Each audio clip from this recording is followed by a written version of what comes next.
Acompanhe a partir de agora mais um podcast do Preto no Branco.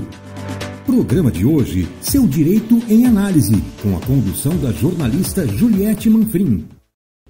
Olá, para você que nos acompanha no Seu Direito em Análise desse sábado, nosso último Seu Direito em Análise do ano de 2023. A metodologia hoje vai ser um pouquinho diferente.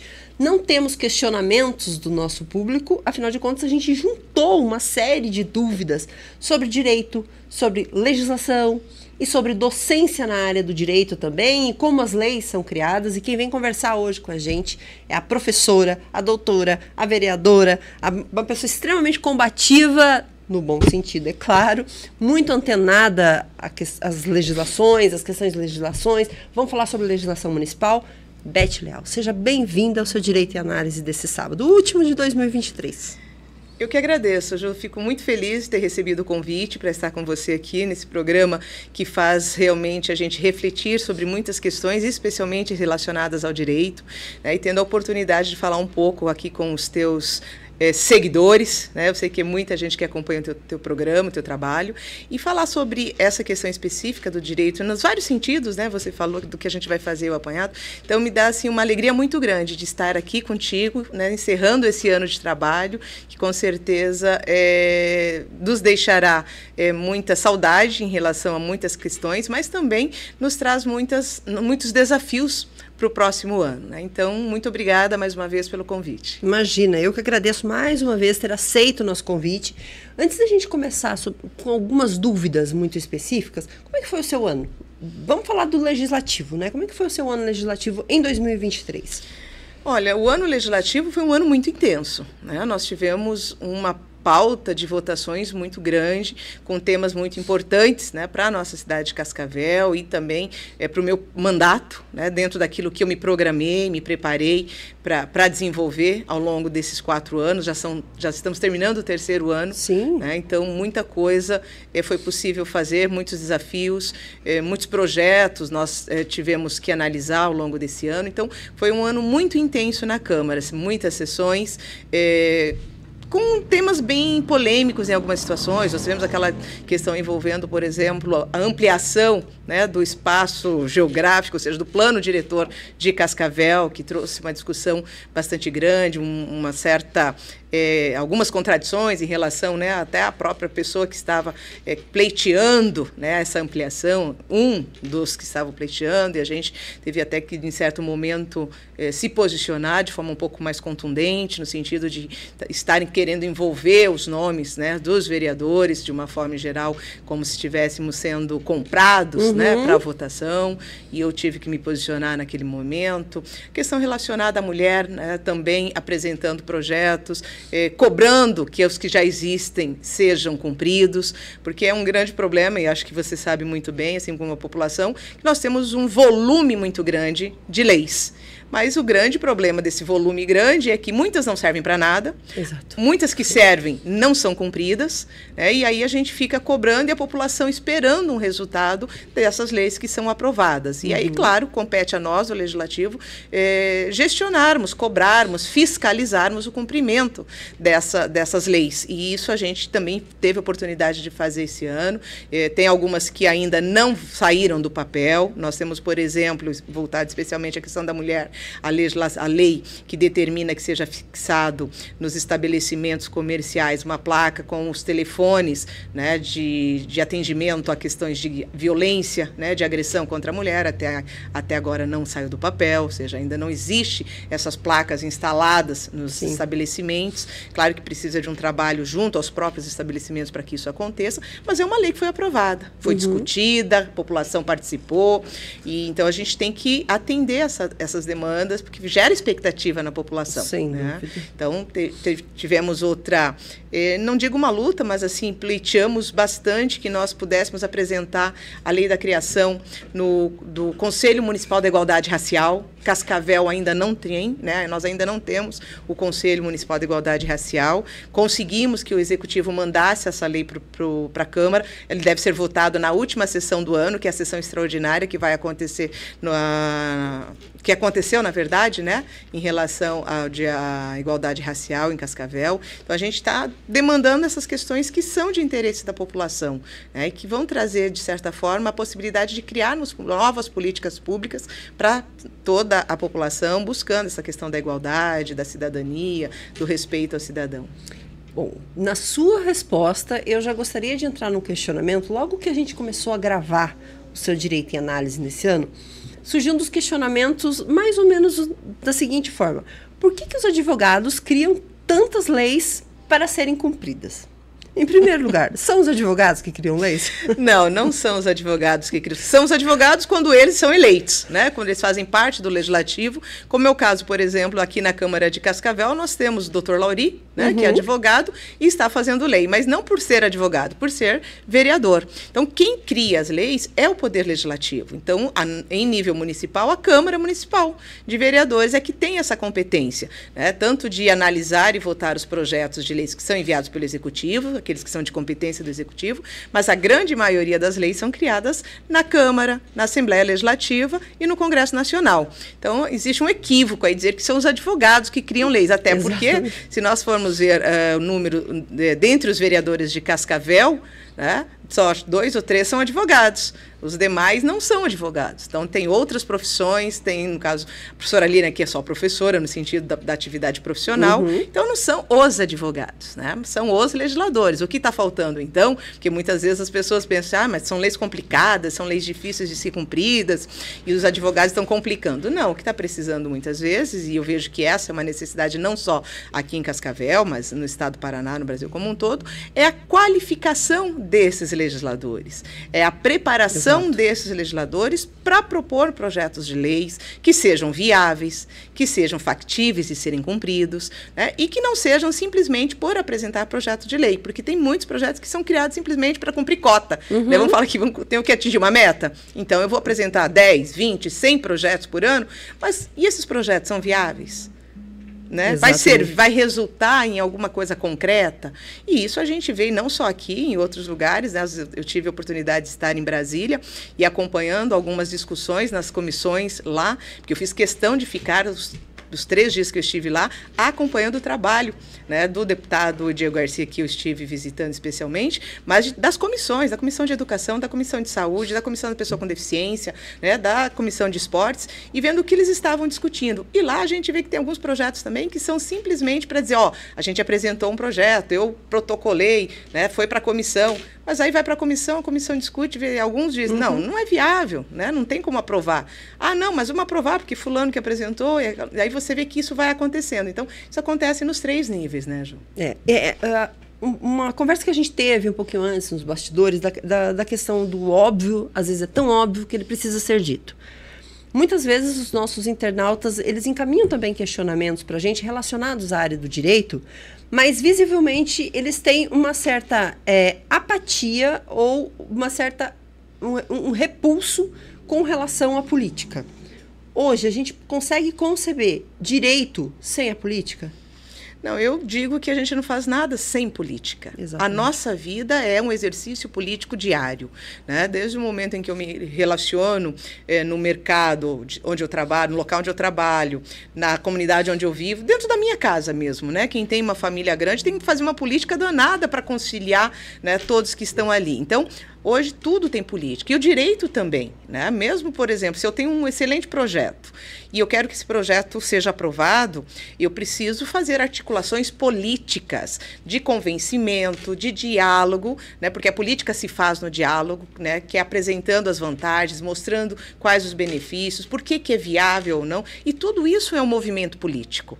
Então, a gente faz política todos os dias, e no direito não é diferente, né? A gente vê tanto no legislativo como no executivo executivo e no próprio judiciário, né? A gente tem muitos momentos em que fica muito evidente que os movimentos políticos são fundamentais até para que eu possa ter políticas concretas, políticas viáveis para atendimento da população ou para uma defesa de um advogado junto ao plenário, né, por exemplo, lá no tribunal do júri. Então, todos os lugares precisa ter essa articulação, esse movimento político. Então, não dá para dissociar, dizer, a política não se mistura com outras coisas, ou eu vou discutir política, não posso falar de direito, vou falar de direito, não posso falar de religião, por exemplo, né? Tem toda essa questão.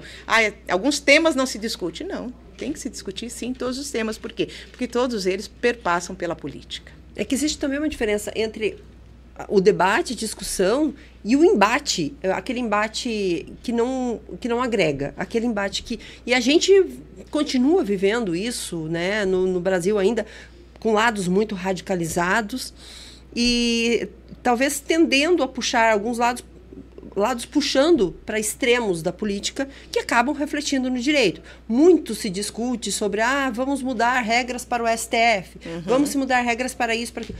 Tudo isso necessariamente precisa passar pela política, né? Com certeza, tudo precisa passar pela política. E quando você fala, né, dessa questão dos extremos, eu acho que qualquer extremo, A ou B, ou direita ou esquerda, ou preto ou branco, aquela coisa, né, do tipo assim, se não for desse jeito, não serve. Não serve. Né? Então, acho que tudo isso é prejudicial.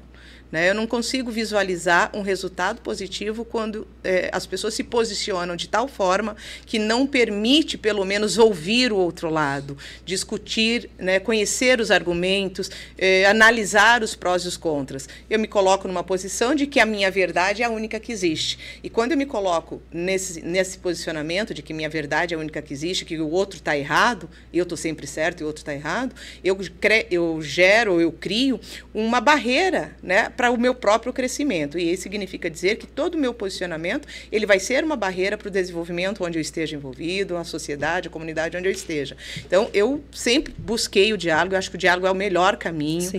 Eu tenho que estar aberto. Posso até não concordar, mas eu tenho que ouvir, eu tenho que analisar, né, as suas colocações, né, do outro lado, para que eu possa dizer, não, mesmo assim, analisando, entendendo, ouvindo os seus argumentos, eu ainda não me convenci e permaneço no meu posicionamento. Como eu posso dizer, não, realmente, existem coisas que é possível mudar, que é possível melhorar, que eu preciso ponderar também na minha posição. E o que o antagonismo faz é realmente impedir, né, que esse crescimento comum. Porque quando eu fico pensando só na minha posição, só achando que eu tenho a verdade absoluta, eu impeço até mesmo de buscar, né, de abrir espaço para que outras verdades também possam ser discutidas. Então, a gente tem que tomar muito cuidado com isso. Qualquer extremismo, para mim, ao meu ponto de vista, é prejudicial. E tomara que a gente consiga essa maturidade muito nos anos próximos. 2024, a gente está encerrando 2023. 2024, a gente tem eleições municipais, né? E que a gente tenha essa maturidade para fazer essa leitura lá em outubro, né? No momento em que nós formos escolher o chefe do executivo municipal, os legisladores municipais. Afinal de contas, o direito passa necessariamente por leis que são criadas a partir de uma proposta encaminhada pelo executivo, a partir da votação no legislativo, e às vezes as pessoas não têm essa consciência no momento de votar, né? Inclusive, se nós pensarmos o próprio processo eleitoral, né, ele passa pelo direito. Nós temos que seguir as regras, né, do direito eleitoral e deveremos ter novas regras aí no início de 2024, disciplinando especificamente a eleição para os municípios, no caso, para a escolha dos vereadores e dos prefeitos. E, nesse sentido, a gente precisa entender que o bom representante é aquele, claro, que tem assim, uma capacidade técnica, que é conhecer como fazer uma lei, como preparar o legislativo, ou que essa pessoa esteja cercado de pessoas que tenham, né, essa competência, mas que ela também tenha a competência moral. Isso é uma coisa que a gente tem discutido muito na política, que é a questão da moralidade. Né? Termos representantes que verdadeiramente deem esse novo cenário. Acho que nós temos que parar com essa história de que política é coisa ruim, que é coisa do mal. E outra coisa, que política não é coisa para a mulher. Acho que a gente, isso é uma coisa que a gente tem que mudar na concepção. É uma mudança cultural, mas nós precisamos falar disso mais frequentemente. E, claro, que todas essas pessoas que estejam envolvidas, que participem de uma campanha eleitoral, entendam que, por exemplo, eu tenho que cumprir a legislação no sentido de, por exemplo, especialmente em relação às mulheres, que eu não seja uma mera cota. Né? Não aceite ser apenas uma cota, porque a legislação diz que eu tenho cota de gênero. Mas não diz tanto de homens quanto de mulheres. Mas quem estiver nessa condição, que faça cumprir a legislação, que você vá lá, faça o seu trabalho, coloque o seu nome à disposição, dispute com dignidade, né? Pode ser que não se eleja, mas dispute com dignidade, faça a campanha para você, trabalhe para você. Por quê? Porque você tem que também seguir o que a própria norma diz, né? Você tem que, quando você se coloca à disposição para disputar um pleito eleitoral, você tem que dar para, no caso aqui, o eleitor, condição de que ele conheça você verdadeiramente. E o que acaba acontecendo muitas vezes é que, especialmente no caso das mulheres, colocam o nome, mas nem faz campanha, né? Não vai para a rua, não se mostra como candidato. E aí, quando termina a eleição, tem um voto, tem 2 votos. Às vezes nem o próprio voto. E isso é uma infração, né, legal. Então, a gente precisa tomar muito cuidado com isso. Então, veja que o direito está presente em tudo. Absolutamente em tudo. E até porque depois a gente vai responder também, né, por conta da própria previsão legal em relação ao descumprimento da lei. Você comentou a questão da moralidade. Vamos falar um pouquinho da moralidade do ponto de vista do direito? Hoje, o que a gente poderia... Como que nós poderíamos definir essa moralidade do ponto de vista do direito, das leis que regem o nosso direito eleitoral? Acho que o primeiro ponto é cumprir as leis. Né? Porque, assim, embora algumas pessoas digam, é legal, mas não é moral. Mas, primeira coisa, nós temos que cumprir as leis. Eu não posso achar que a lei existe para eu tentar driblá-la, achar um jeitinho. Né? Nós temos uma cultura muito presente, muito nossa, que é o jeitinho brasileiro. E que muitas vezes faz com que nós tenhamos ações e comportamentos imorais diante da própria legislação. Então, no meu ponto de vista, né, que quem for contrário ao meu pensamento, que me desculpe, mas eu acho que o meu comportamento inicial é seguir as regras, cumprir as leis, atender aos princípios que disciplinam, por exemplo, a atuação política, né, que é ser um político probo, ser um político que pensa na população de forma coletiva, né, não em pequenos grupos ou individualmente. Nós temos que pensar no coletivo, porque só se muda e só melhora uma realidade se nós pensarmos no todo. Então, do ponto de vista do direito, eu penso que a moral ela vai estar de acordo com o benefício e o princípio, especialmente da dignidade, né? Buscar condições de dignidade para a população, para o cidadão, buscando a partir, inclusive, do meu comportamento dentro dessa sociedade, dentro da minha atuação enquanto legislador, né? Ser honesto, buscar cumprir com a finalidade da minha função, que aí é uma outra questão que tem muito a ver com a própria falta de conhecimento da população, que é qual é a função, por exemplo, do legislador, né, ou do vereador. E, às vezes, se exige também desse vereador uma atuação que não é compatível com a sua função. E quando ele não cumpre com a sua função, eu entendo que ele também está agindo de forma imoral, né? Ele está deixando de seguir aquilo que é competência, que ele deveria estar atento, que é a questão da fiscalização, né, a questão da apresentação de projetos, da criação, né, que é a atuação legislativa, mas eu acho que e também da representatividade, né? Nós temos 3 pilares, que é a representatividade, a fiscalização e a propositura legislativa, né? Acho que esses 3 pontos são fundamentais para o bom exercício e o exercício moral da atividade legislativa. De modo geral, as pessoas têm muitas dúvidas com relação ao direito, em diversas áreas, nas mais diferentes áreas. A gente observou durante todo o ano, com inúmeros debates em várias ramificações do direito, em várias áreas do direito. Mas a gente também não pode esquecer que a população tem o direito de propor medidas que possam se transformar em leis, né? Com certeza. Quando se trata de uma lei municipal, qual que é o procedimento para isso? Então, a população pode procurar o vereador, né, é o que mais acontece, procura o vereador e fala das suas demandas, das suas necessidades, o que aquela comunidade precisa. Por exemplo, na realização de uma audiência pública, é um momento muito oportuno para a população se manifestar, para a população colocar para os seus representantes o que ela quer, né, qual é a sua necessidade. Porque, às vezes, assim, o vereador por si, ou mesmo o executivo, eu vou criar uma determinada estrutura num determinado local, né, um bairro. Mas não é é essa a necessidade daquela população. Então, a população tem que se manifestar, tem que estar presente, tem que acompanhar para saber o que está acontecendo. Mas, de iniciativa, eles podem, né, buscar a Câmara de Vereadores, por exemplo, e dizer para o vereador qual é a necessidade. Então, eu preciso construir uma escola. Eu preciso implementar um serviço de capacitação, por exemplo, para um grupo de mulheres, né? E isso precisa ser apresentado um projeto que vai ser encaminhado ou pelo Legislativo ou pelo próprio Executivo, que são alguns de competência do Executivo, e que atende a demanda da população.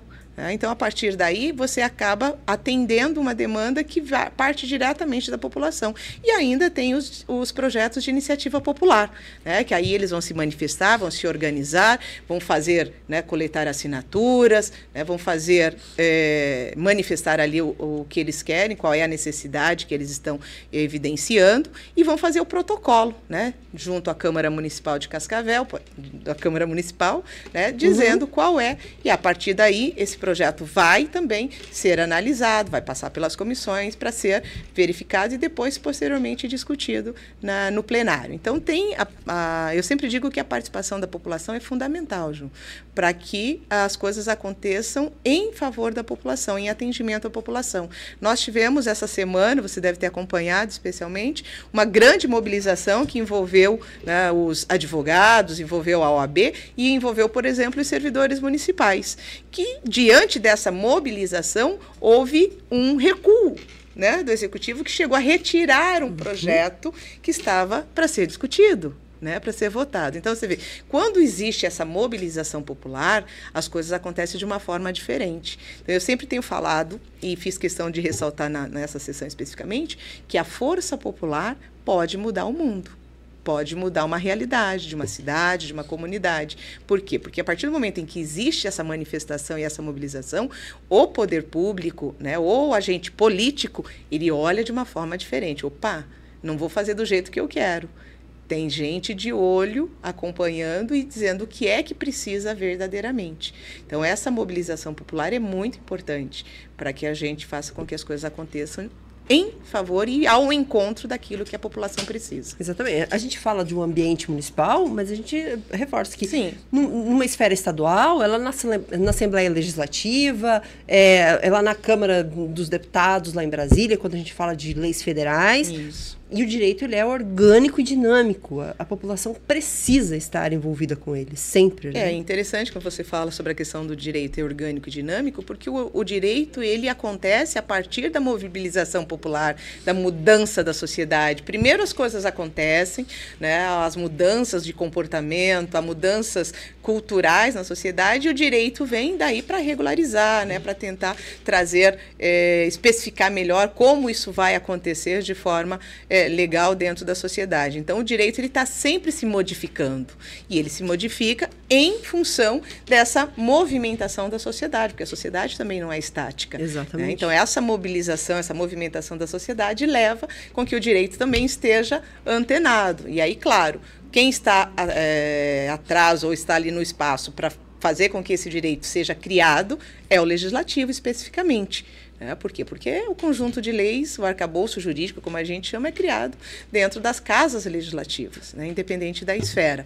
Então, essa dinamicidade que o direito assume é em razão da própria dinamicidade da sociedade. Se nós tivéssemos uma sociedade estática, né, que não se movimenta, que não se atualiza, que não se modifica, o direito também não precisaria se modificar, se adequar, né, se adaptar. A gente não precisaria nem discutir, como certamente deve ser uma discussão muito acalorada em 2024, a regulamentação e a regulação de redes sociais, o que é publicado, o que deixa de ser publicado, deepfake, que é uma coisa que está pegando muito, fake news, desinformação, são coisas que precisam obrigatoriamente serem discutidas com a sociedade de uma forma muito urgente. Com certeza. Prejudicam demais.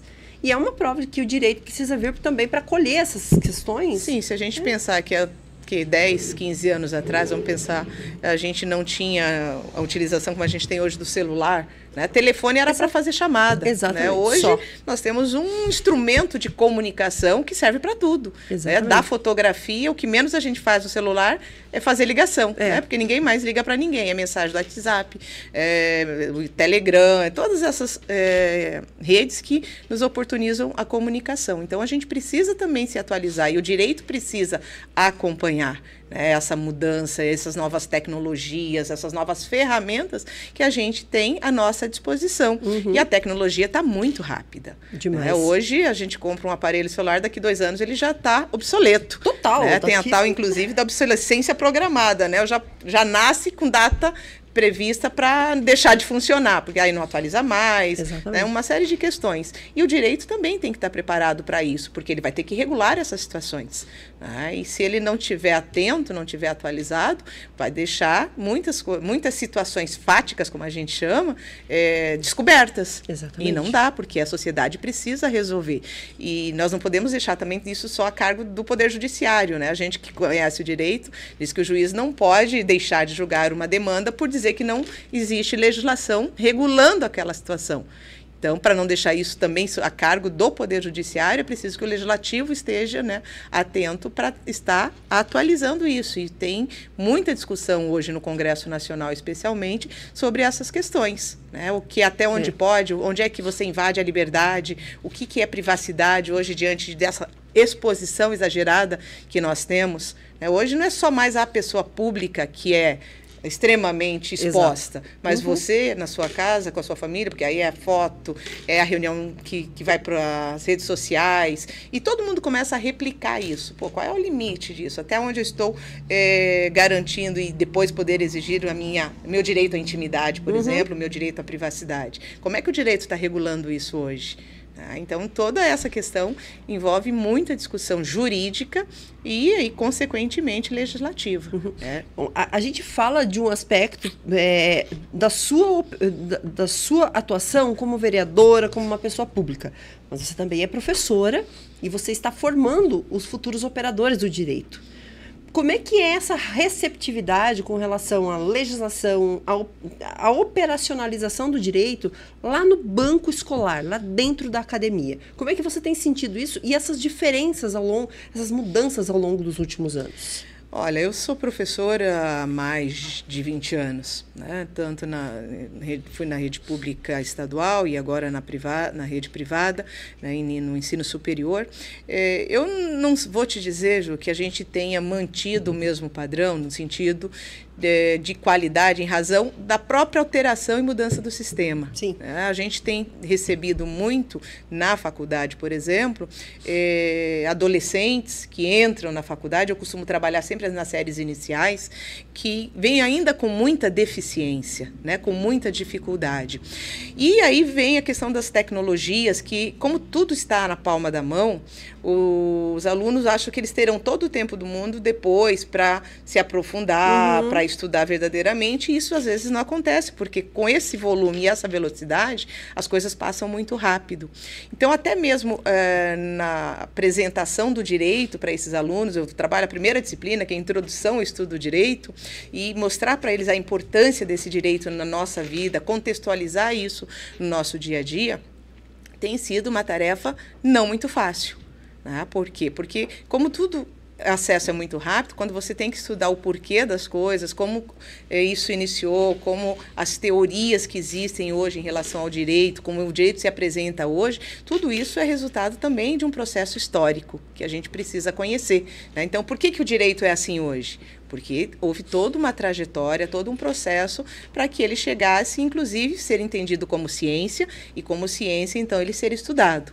E isso tem sido uma certa... eu tenho encontrado alguma dificuldade justamente porque os alunos não têm ainda essa capacidade de compreensão. E aí vamos falar em interpretação, vamos falar em informação de leitura. Né? Eu sempre digo para os meus alunos assim, se você quer ser um bom jurista, se você quer ser um bom delegado, se você quer ser um bom professor ou qualquer atividade que você escolha, você tem que ter boas leituras.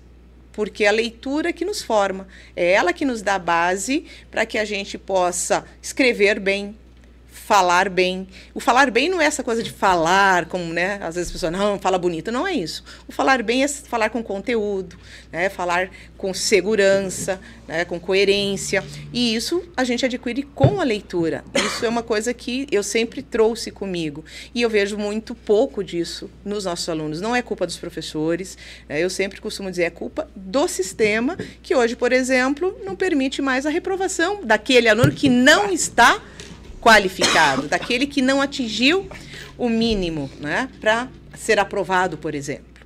E isso é uma coisa que a gente precisa pensar, né, repensar na questão da educação.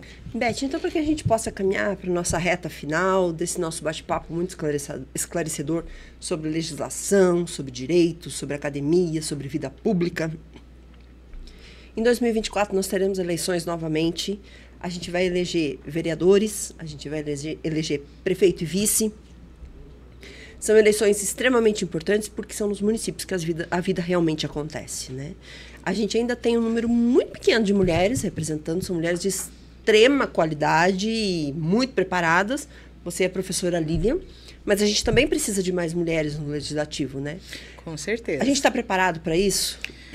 O que eu tenho falado ao longo, né, especialmente do meu mandato, é justamente essa questão de que a gente precisa preparar as mulheres para a política, no sentido de dar condições para que elas estejam nesse espaço. E isso é uma responsabilidade dos partidos políticos, né? Dar esse espaço, abrir as portas, trazer as mulheres, convidar as mulheres, dar voz às mulheres dentro dos partidos. Eu me sinto até privilegiada, Ju, porque eu hoje estou dentro de um partido que ele tem um movimento nacional muito forte em relação às mulheres. Eu, inclusive, participei do primeiro encontro nacional das mulheres republicanas. Tinha mais de 600 mulheres do Brasil todo discutindo políticas, técnicas, meios práticos e concretos de como possibilitar para aquelas mulheres que queiram ser candidatas, que queiram participar da política, estejam nesse espaço e desmistificar que política não é um lugar ou um espaço para mulheres, né? Isso é uma coisa muito importante.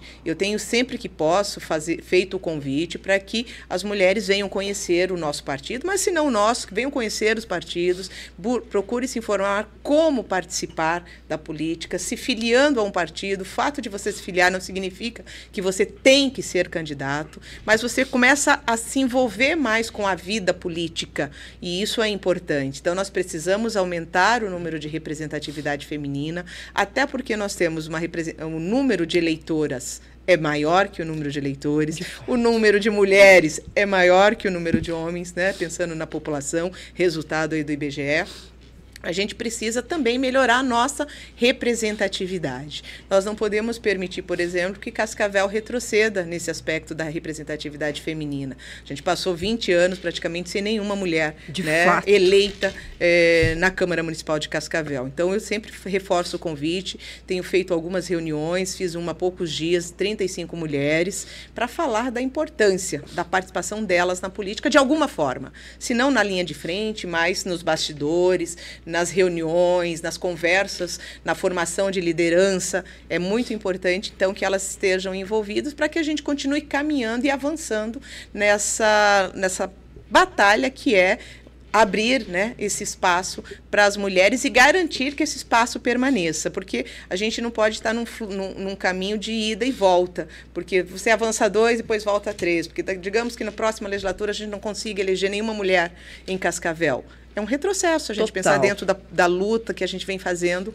para as mulheres estarem inseridas dentro do contexto político. Mas eu acredito que mais mulheres estão motivadas, nós teremos mais nomes de mulheres disputando o pleito. Algumas me perguntaram, inclusive, na reunião, Beth, mas se você está trazendo mais mulheres, você não tem medo de daqui a pouco, né, alguém para o seu lugar? Eu falei, o importante é que tenha mulheres lá. É importante que mais mulheres participem, que elas se envolvam. Eu vou buscar a reeleição, né? Eu sou pré-candidata à reeleição novamente, mas eu quero que mais mulheres, que bom se a gente conseguisse ter aí pelo menos 9 mulheres e 11 homens na Câmara, ou ao contrário, mas que a gente tivesse um número equilibrado, né, de representatividade na Câmara. Eu sempre digo assim, que quanto mais representantes de grupos específicos, por exemplo, representantes das pessoas com deficiência, excelente, por quê? Porque ele melhor vai falar e entender as necessidades daquela comunidade. Mais mulheres, porque as mulheres também conhecem melhor as necessidades do público feminino. Sei lá, pessoas negras, né? Vamos falar um pouco sobre a questão da igualdade. Então, vivem na pele as dificuldades em relação ao racismo, preconceito e outras tantas questões, a própria questão da questão de gênero também, mais representantes. Por quê? Porque todos estando representados, melhores serão as representações. Agora, é claro, tudo isso tem que ser pensado nesses representantes com qualidade. Não é porque é mulher. Não, tem que ser mulher e representar com qualidade. Os nossos vereadores homens também, sendo homens, sendo representantes com qualidade. Justamente para que a gente possa ir melhorando e alavancando e elevando o nível, né, das nossas câmaras, das nossas assembleias e do próprio Congresso. A gente vê muitas situações que às vezes fala, não sei como é que essa pessoa está lá, né, foi eleita e conseguiu chegar lá. Fato. Tem várias situações, mas nós precisamos, eu digo assim, não adianta eu ficar também criticando e não me colocar à disposição. Ou não fazer alguma ação para que isso mude. É fácil criticar e ficar sentado no sofá da minha casa só apontando os erros. Mas se eu vou lá, mesmo que eu não queira ser candidato, mas eu vou lá, eu mostro, né, eu digo, olha, apresento alternativas, apresento sugestões, tudo isso é contribuição política. E isso é importante. Né? Então, que a gente consiga ter mais mulheres, mais representantes da área da comunicação. Né? É importante também que a gente tenha desses segmentos, porque esses segmentos são importantes na nossa sociedade. Até para saber o que é que muitos transmitem aí fora e que não condiz com a realidade. Né? Então, a gente tem que ser muito, buscar esse equilíbrio nas nossas representações. Eu ficaria muito feliz se nós tivermos pelo menos aí 6, 7 mulheres na próxima legislatura. E que assim seja. Amém. E se alguém for aliciado, vamos colocar assim, aliciada, uma mulher for aliciada, dentro do que prevê o direito eleitoral, aliciada para concorrer apenas para preencher cotas, denuncie. Né? Nós temos a própria Procuradoria da Mulher na Câmara, que pode ser um canal para você, né, chegar depois até onde os caminhos, mas nós temos a própria OAB, que tem a Comissão do Direito Eleitoral. Né? Acho que a gente tem que usar essas estruturas, a própria Justiça Eleitoral, o próprio Ministério Público, são órgãos que você pode fazer a sua denúncia enquanto mulher, se você estiver sendo convidada só para ser cota. E se você estiver sendo convidado só para ser cota, diga não. Diga não, né? Você tem a sua postura, você não quer disputar? Não, então não seja apenas um nome para preencher uma chapa eleitoral. Nós tivemos um exemplo em Cascavel, infelizmente. Exato. 2 vereadores perderam o mandato porque na composição, né, teve alguém que só colocou o nome. E me parece que essa nem votou nela. Pois é. Né? Então, a chapa foi prejudicada, os vereadores acabaram perdendo o mandato.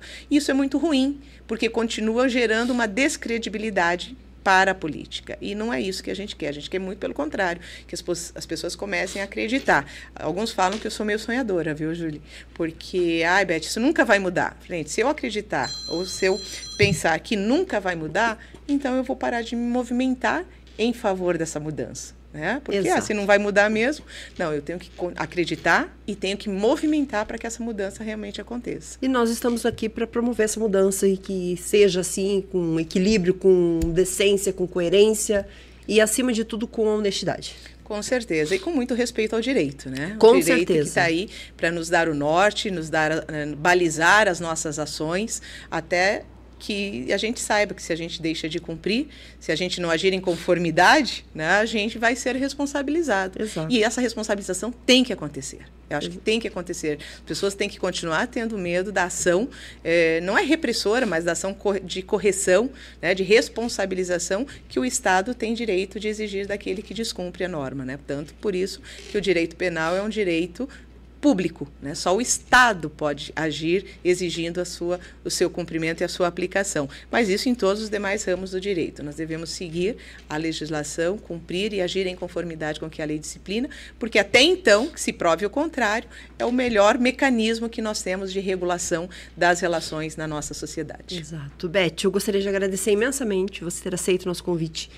Desejar um 2024 maravilhoso, que a gente tenha outros bate-papos em 2024, que seja um ano extremamente proveitoso, que seja tão frutífero quanto foi o ano de 2023 e as portas seguem abertas. Eu é que agradeço o convite, fico lisonjeada de mais uma vez estar aqui conversando com você. Admiro o seu trabalho como profissional da área da comunicação. Acho que nós precisamos de profissionais sérios, competentes, responsáveis, né, com a comunicação, porque é o meio pelo qual, né, as pessoas têm acesso às informações e precisa que essas informações sejam verídicas, sejam verdadeiras, não sejam fake news, né, e a gente tem que combater as fake news e a comunicação é extremamente importante. Quero aproveitar para te desejar um Feliz Natal, um ano novo muito próspero, também aos internautas que acompanham aqui o Seu Direito em Análise, e dizer que 2024 é um ano muito importante. É um ano de escolha. Você terá a oportunidade, de repente, se achar que nenhum dos 21 vereadores que estão na Câmara de Cascavel não atenderam, que você analise os próximos nomes que virão. Você tem a oportunidade de escolha. Eu sempre digo que o político ele tem um contrato por tempo determinado, 4 anos, que pode ser renovado, se você fez um bom trabalho e se a sociedade quiser te recontratar com a reeleição. Caso contrário, acabou teu contrato de trabalho. Que pode até ser reduzido, né? Inclusive pode ser reduzido. Então, você tem esse período que você está ali para prestar serviço à população. Então, que a população de Cascavel tenha essa oportunidade e essa clareza de fazer boas escolhas para que eles sejam bem representados nos nossos próximos 4 anos. Porque de 4 em 4 anos a gente tem essa oportunidade, né? Se a gente não fizer isso agora, se a gente não fizer a escolha direito, pode ser que a gente vá reclamar durante um período de 4 anos. Um grande abraço a todos. Muito obrigada. Mais uma vez, um ótimo 2024. Para você também. Obrigada. E para você que nos acompanhou no Seu Direito em Análise desse sábado, nós nos vemos na próxima semana, já vai ser ano novo, então feliz 2024 para todos nós e que estejamos juntos no próximo ano, com muita saúde, muita prosperidade e muita informação. Até mais. Tchau, tchau.